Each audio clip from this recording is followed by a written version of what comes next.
The storms of our life, by way of trauma, challenges, irrational, unforeseen events, are there to teach us a lesson.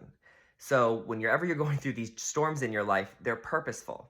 The soul wants to sometimes, we have to suffer to realize we're in the wrong place because the ego doesn't want to consciously change.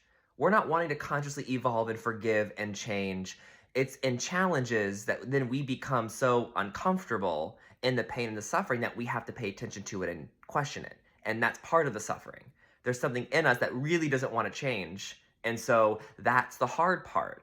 And so you have to understand and have grace with yourself that these storms are happening not because they're forever. They are temporary, just like the life is. Everything in life is temporary because life itself is temporary. So you have to be able to say, okay, how can I see the situation differently? Because by opposing it and becoming angry and having conflict and grievances is just denying that there's a lesson. So it's just prolonging the suffering by you opposing it. Versus if you could sit with it, ask your higher self, meditate, how can I see this differently? Because obviously I'm upset, obviously I don't like it, but that's a limitation in the own ego. The own ego mind cannot see beyond this. So then I need help to see beyond this because I obviously can't do it myself. Since I'm upset, that's my truth. So I need a higher truth to, as a divine download, to help me see in a more objective and observational perspective so I can remove or at least sustain the individual subjective perspective.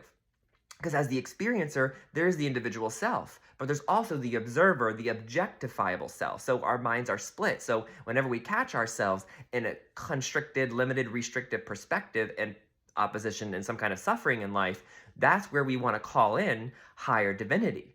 Help me see what I currently do not see, because we're down in the trees on the ground on earth. We need the hawk. We need that higher bird perspective to show us the forest. So then we're not sitting here bereft and lost and scared in our own individual self, because we do have that intelligence and that higher mind within us that we can utilize. And so by utilizing that and building a practice of opening that channel of communication with your higher self, life becomes a lot more smooth and a lot easier because the ego is not wanting to willingly give anything up. So if we're just denying it and not wanting to change, we just prolong suffering. The ego will try to manipulate reality before it changes its own self. It will never be willing to forgive. That's why it's always justified in some kind of anger, guilt, shame, and fear. And so we have to challenge our own self in order for us to have inner peace, because the ego is not wired to have inner peace. It's wired to have its own rules and its own laws. And if the world doesn't cater to that, then we're upset. So that's obviously insane. And so we want to forgive the insanity so we can have love instead.